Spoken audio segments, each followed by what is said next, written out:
Examination of foot and ankle. पैर और टखने की जांच। पैर और टखने की जांच। निरीक्षण, inspection. Inspection this is done from the moment a patient इंटर्स the examine room. यह प्रक्रिया तब शुरू होती है जब मरीज जांच कक्ष में आता है। जांच की प्रक्रिया कब शुरू होती है? जब पेशेंट एग्जामिन रूम में यानी जांच कक्ष में आता है। A deformed foot may be seen in a deformed. So when the patient walks into the exam room, जब मरीज जांच कक्ष में चलता है तो खराब आकार वाले जूते में खराब आकार का पैर दिख सकता है। यानी जो जैसे जूते मतलब उसके स्ट्रक्चर कैसा है उसी तरह से उसका पैर दिख सकता है। अगर ख़राब है तो ख़राब दिख सकता है, अच्छा है तो अच्छा दिख सकता है। Certain example are as follow. The shoes of a patient with drop foot show scuffed toe due to scraping the floor in the swing phase. कुछ उदाहरण इस प्रकार हैं। ड्रॉप फुट वाले मरीज के जूतों के पंजों पर घिसाव दिखता है क्योंकि चलते समय स्विंग फेज में पैर का अगला हिस्सा ज़मीन से रगड़ खाता है। चलते समय स्विंग फेज में पैर का अगला हिस्सा रगड़ खाता है। Similarly, a patient with a toe in show excessive wear over the lateral border of the sole.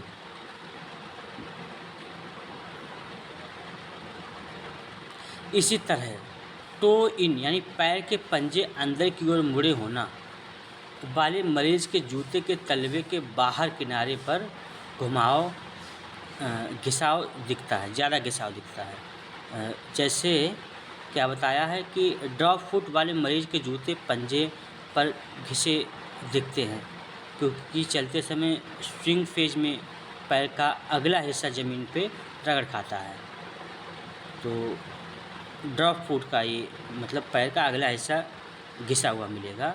उसी तरह से टो इन यानी पैर को अंदर की तरफ मोड़ कर चलने वाले मरीज के जूते के तलवे बाहरी किनारे पर ज़्यादा घिसे हुए मिलेंगे, बाहरी किनारे पे घिसे हुए मिलेंगे।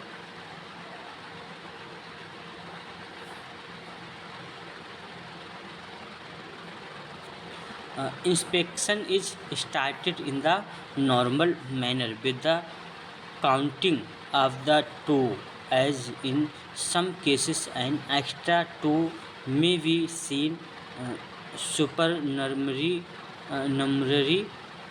टो और डिजिट। निरीक्षण सामान्य तरीके से पैर की उंगलियों को गिनकर शुरू किया जाता है। निरीक्षण सामान्य तरह से पैर की उंगलियों को गिनकर शुरू किया जाता है क्योंकि कुछ मामलों में एक अतिरिक्त उंगली सुपरन्यूमरी टो या डिजिट दिख सकती है। A disproportionately large great toe may be seen, which is shallow or an congenital anomaly. पैर का अंगूठा असामान्य रूप से बड़ा दिख सकता है जो सूजा हुआ हो सकता है या जन्मजात खराबी के कारण ऐसा हो सकता है। The normal foot when seen at rest has some degree of plantar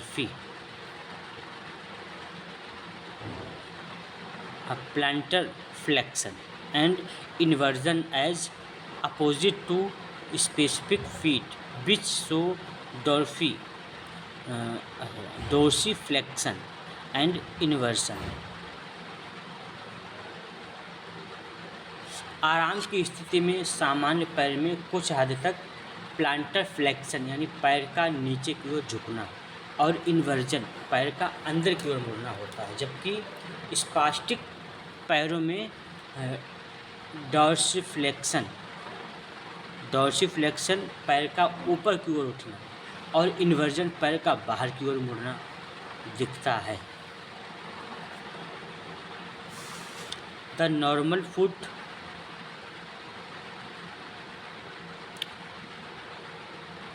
has a dome due to the medial longitudinal arch which extends between the first metatarsal and the calcaneus। सामान्य पैर में मीडियल लॉन्गिट्यूडिनल आर्च के कारण एक उभार डोम होता है जो पहली मेटाटार्सल हड्डी और कैल्केनियस एड़ी की बीच फैला होता है। सामान्य पैर की बात हो रही है, ये कैसा होगा।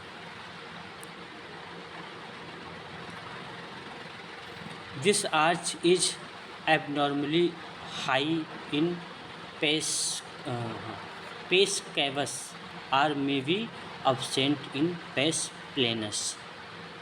यह आर्च पेस कैवस यानी ऊंचा आर्च और असामान्य रूप से ऊंचा हो सकता है या पेस प्लानस सपाट पैर में गायब हो सकता है।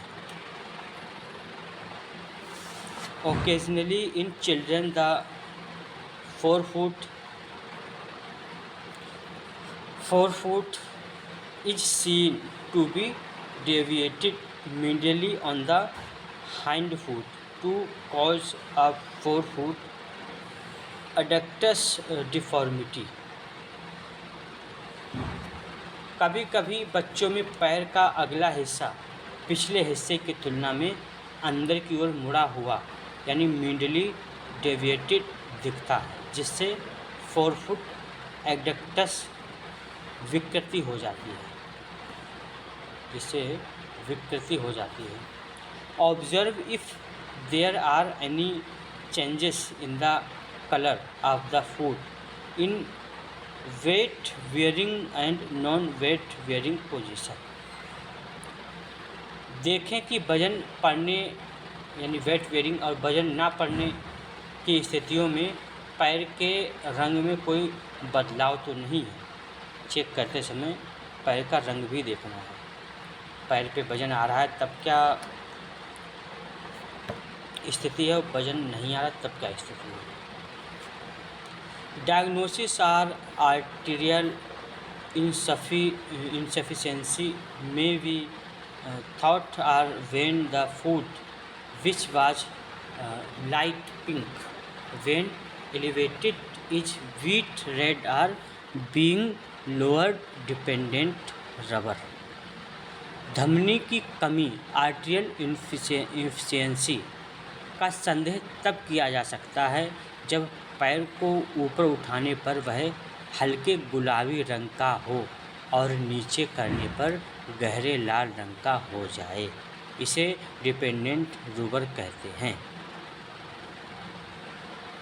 तो धमनी की कमी यानी आर्टीरियल एफिशिएंसी यानी धमनी की कमी है, तो ये तब हो सकता है। इसका पता तब कैसे लगेगा, तो बोल रहे हैं यदि पैर ऊपर उठाने पर हल्का गुलाबी रंग का, पैर नीचे रखने पर लाल रंग का हो, तब ऐसा हो सकता है। The skin of the foot is normally the skin of the foot is normally thick in weight bearing area such as the base of the first metatarsal head और द कैल्केनस। पैर की त्वचा आमतौर पर उन जगहों पर मोटी होती है जहां वजन पड़ता है, जैसे पहली मेटाटार्सल हड्डी के सिरे, हेड के नीचे या कैल्केनियस एड़ी पर। पैर की त्वचा आमतौर पर उन जगहों पर मोटी है जहां वजन पड़ता है, तो मेटाटार्सल हड्डी के सिर, और कैल्केनियस यानी एड़ी पर मोटी होती है। This may be increase in pathologic condition when it is called a closety as is seen in weight bearing regions on the foot। बीमारी की स्थितियों में यह मोटाई बढ़ सकती है, जैसे क्लोसिटी यानी सख्त त्वचा कहा जाता है। ऐसा पैर के उन हिस्सों में देखा जाता है जिन पर वजन पड़ता है, जिन हिस्सों पर वजन पड़ता है। The foot and the ankle are also examined for either unilateral or bilateral swelling। पैर और टखने में एक तरफ यूनिलैटरल या दोनों तरफ बायलैटरल सूजन की भी जांच की जाती है, यानी सूजन भी है या नहीं है। This may be seen in trauma और cases of bilateral swelling। Bilateral swelling may be seen in lymphatic obstruction in cardiac or pelvic pathology। यह चोट लगने पर हो सकता है या हृदय या पैल्विक यानी श्रोणि की समस्याओं के कारण लिम्फेटिक रुकावट होने पर दोनों तरफ सूजन दिख सकती है। This is normally seen just above the medial malleolus as a pitting edema। ये आमतौर पर मीडियल मेलोलियस टखने की अंदरूनी हड्डी के ठीक ऊपर पिटिंग एडिमा यानी दबाने पर गड्ढा पड़ने वाली सूजन के रूप में दिख सकता है। पिटिंग एडिमा के रूप में दिख सकता है। पल्पेशन बोनी पॉइंट्स। पल्पेशन यानी टच करके देखना या टटोल कर देखना। बोनी पॉइंट्स यानी हड्डी के उभार।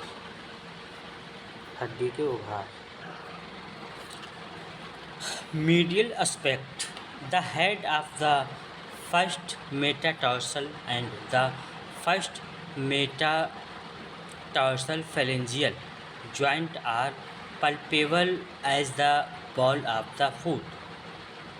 अंदर का हिस्सा यानी मीडियल एस्पेक्ट, पहले मेटाटार्सल का सिरा हेड और पहला मेटाटार्सोफैलेंजियल जोड़ यानी फैलेंजिस की तरफ जो जोड़ फैलेंजिस और मेटाटार्सल से जुड़ा हुआ है उस जॉइंट की बात हो रही है। और पैर के बॉल पंजे के नीचे का उभरा हुआ हिस्सा के रूप में महसूस किया जा सकता है।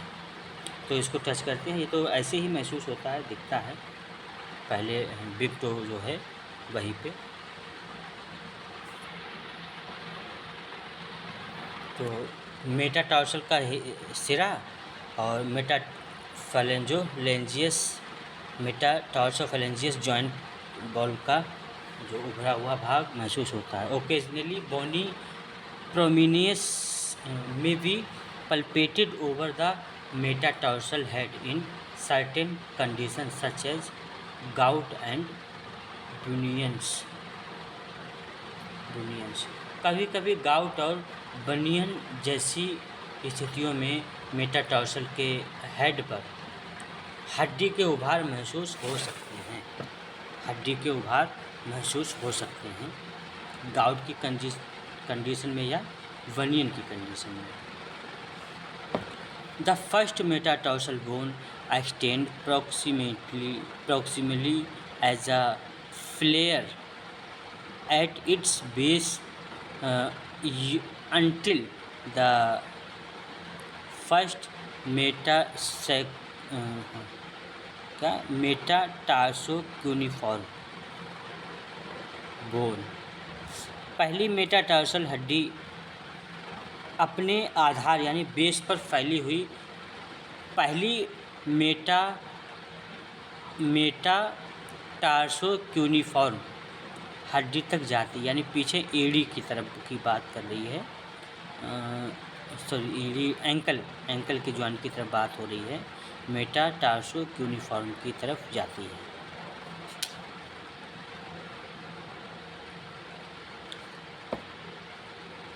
Continue proximally is the navicular bone which articulates uh, distally with the three cuneiform bones laterally with the covert bone and proximally with the talus. इसके आगे नेविकुलर हड्डी होती है जो आगे की तरफ तीन यूनिफॉर्म हड्डियों से बाहर की तरफ क्यूवाइड हड्डी से और पीछे की तरफ टैलस से जुड़ी होती है। टैलस से जुड़ी होती है। Occasionally aseptic aseptic necrosis of the navicular may be seen as a tender area in children, and in some an additional bone which is prominent and tender may be felt attached to the navicular. कभी कभी बच्चों में navicular हड्डी में aseptic necrosis यानी कि खून की कमी से हड्डी का मरना खून की कमी से हड्डी का मरना के कारण दर्दनाक जगह देखी जा सकती है और कुछ लोगों में नेविकुलर से जुड़ी एक अतिरिक्त हड्डी महसूस हो सकती है जो उभरी हुई और दर्दनाक होती है। उभरी हुई और दर्दनाक होती है। This is known as the accessory navicular bone. इसे एक्सेसरी नेविकुलर बोन कहा जाता है। The head of the talus lies just proximal to the navicular which become more prominent on eversion of the ankle। Talus का सिरा navicular के ठीक पीछे होता है जो टखने को बाहर की ओर मोड़ने पर और अधिक उभर जाता है। टखने को बाहर की तरफ मोड़ने पर और अधिक उभर जाता है।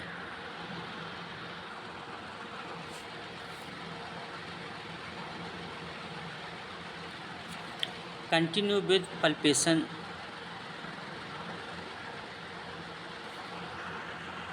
Over the medial side, the medial malleolus is felt as a prominence which articulates with 1/3 of the medial side of the talus। अंदर की तरफ टटोलते हुए मीडियल मेलियोलस एक उभार के रूप में महसूस होता है जो टैलस के अंदरूनी हिस्से के 1/3 भाग से जुड़ता है। टैलस के 1/3 भाग से जुड़ता है।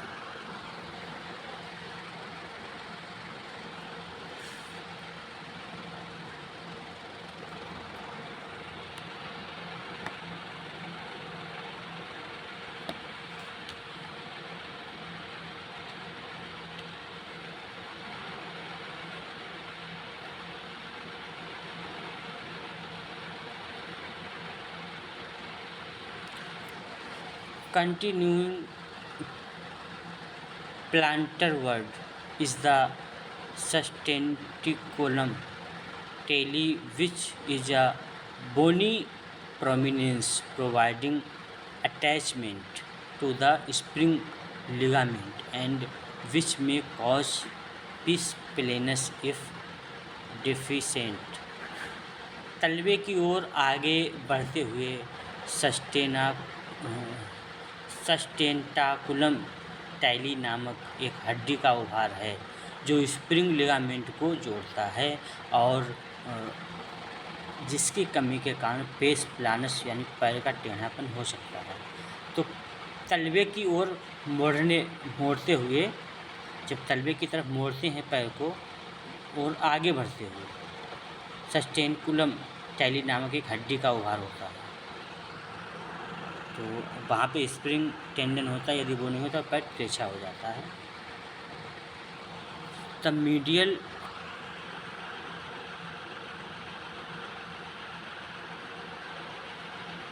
Medial tubercle of the talus is a small bony prominence situated immediately posteriorly to the medial malleolus and serves as a point of insertion for the medial collateral ligament of the ankle।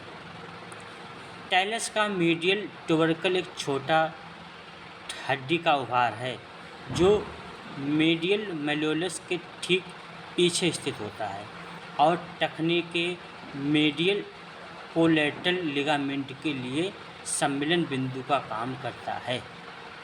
सम्मिलन बिंदु का कार्य करता है।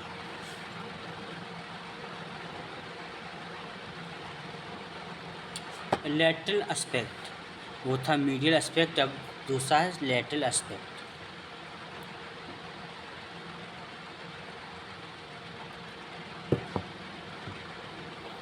The fifth metatarsal bone and the metatarsal joint are situated on the lateral side of the ball of the foot। तो पार्श्व भाग पांचवी मेटाटार्सल हड्डी और मेटाटार्सल जोड़ पैर के तलवे के पार्श्व भाग पर स्थित होते हैं, पीछे के भाग पर स्थित होते हैं।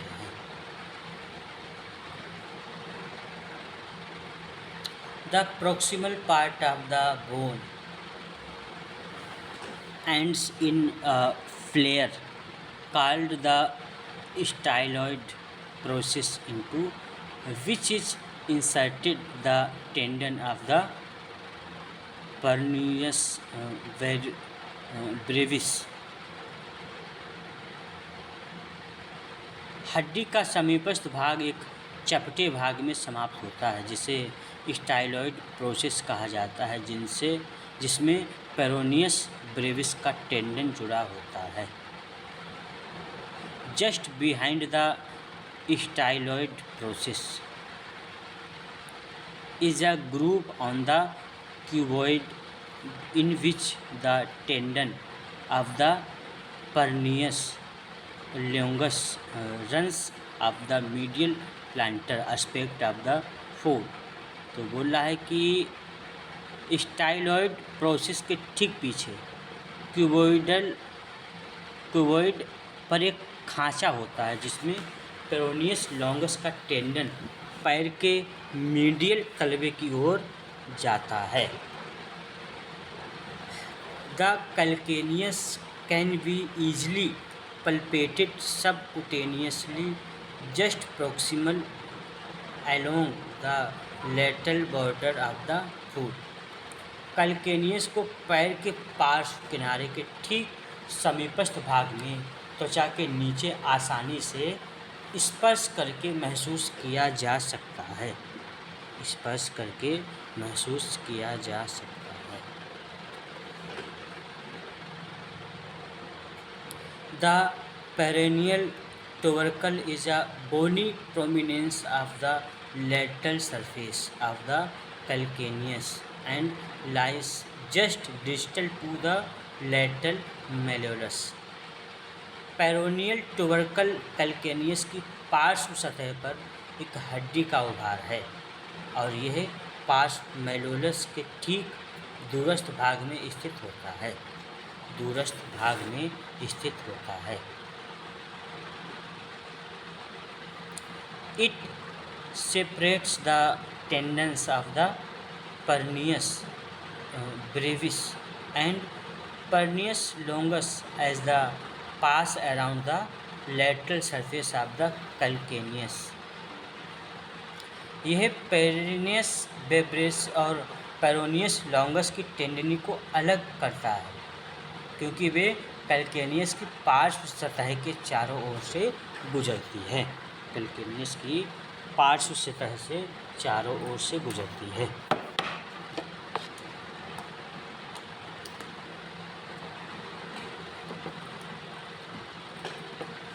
The lateral malleolus which is the distal end of the fibula is situated slightly distally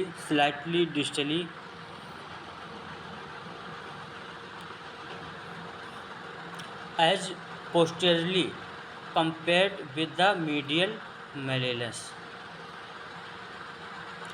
पार्श्व malleolus जो फिबुला का दूरस्थ सिरा है मध्य malleolus की तुलना में थोड़ा दूरस्थ और पीछे की ओर स्थित होता है।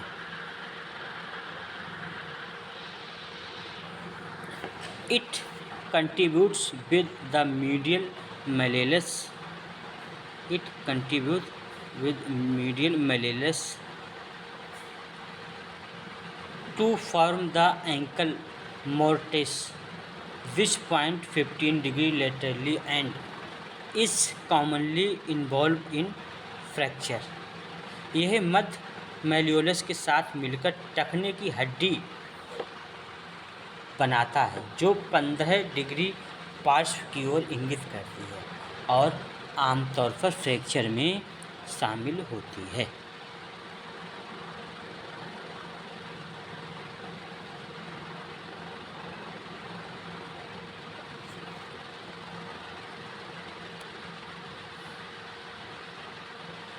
साइनस टार्सी एरिया,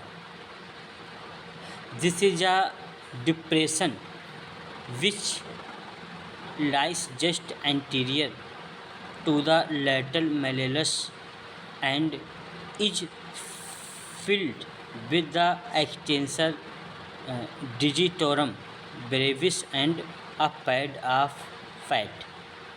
यह एक गड्ढा है जो लैटरल malleolus के ठीक आगे होता है और इसमें एक्सटेंटर डिजिटोरम ब्रेविस और फैट का पैड होता है। The dome of the talus is palpated with the foot in plantar flexion and inversion. पैर को प्लांटर फ्लेक्शन और इन्वर्जन की स्थिति में रखकर टेलस के डोम को महसूस किया जा सकता है। A greater part of this dome is felt on the lateral side as compared with the medial side. इस डोम का ज़्यादातर हिस्सा मीडियल साइड की तुलना में लेटरल साइड पर महसूस होता है। ठीक है, तो आज की क्लास को हम लोग यहीं पे रखते हैं। अगली क्लास में हम इस पर आगे चर्चा करेंगे। ठीक है।